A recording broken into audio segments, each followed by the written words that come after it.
Shalom, selamat pagi Bapak Ibu dan Saudara yang dikasihi oleh Tuhan Yesus.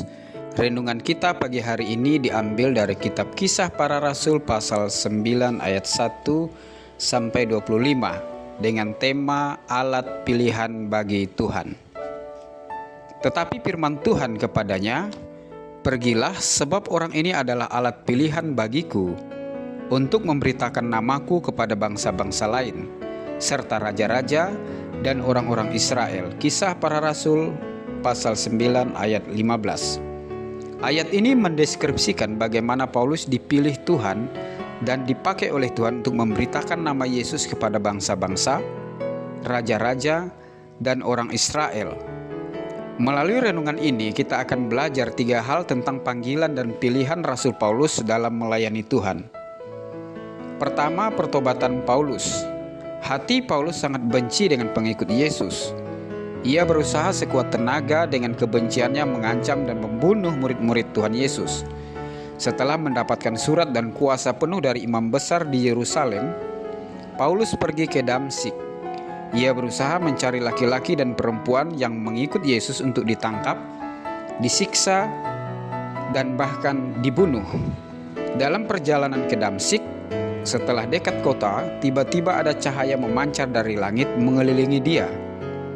Paulus rebah ke tanah dan Tuhan Yesus berkata, "Saulus, Saulus, mengapakah engkau menganiaya aku?" Kisah Para Rasul pasal 9 ayat 1-4. Inilah titik awal pertobatan Rasul Paulus.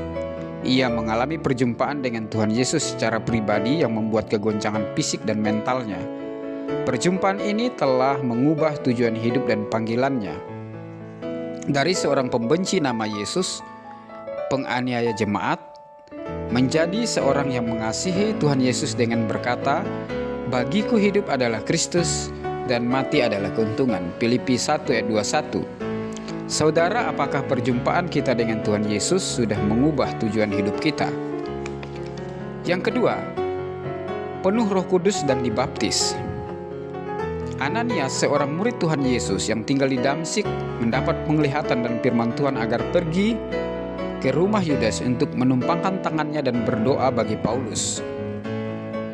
Paulus dalam keadaan buta menumpang di rumah Yudas. Awalnya Ananias takut karena ia tahu kejahatan yang dilakukan Paulus terhadap pengikut Yesus. Oleh karena perintah firman Tuhan, Ananias pergi menumpangkan tangannya, berdoa dan membaptis Rasul Paulus. Kisah Para Rasul pasal 9 ayat 10-16. Paulus mengalami mujizat. Matanya yang buta dapat melihat. Ia dibaptis dan Alkitab mengatakan ia penuh dengan Roh Kudus.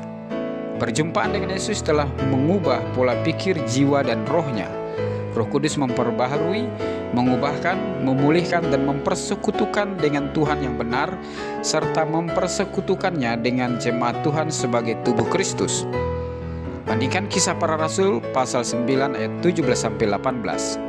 Saudara yang dikasihi Tuhan Yesus, sangat penting untuk kita dibaptis dan dipenuhi oleh Roh Kudus. Yang ketiga, panggilan pelayanan.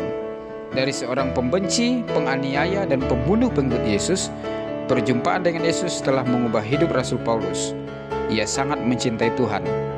Baginya hidup adalah Kristus dan mati adalah keuntungan. Sebelum berjumpa dengan Yesus, sebelum bertobat, Rasul Paulus memiliki tujuan hidup untuk berpegang teguh pada kepercayaan yang ia pegang dan membelanya mati-matian. Setelah berjumpa dengan Yesus, Paulus menjadi pemberita Injil yang efektif bagi bangsa-bangsa. Saudara yang dikasihi Tuhan Yesus, apakah perjumpaan kita dengan Tuhan Yesus telah mengubah dan memperbaharui tujuan hidup kita? Tuhan Yesus memberkati. Amin.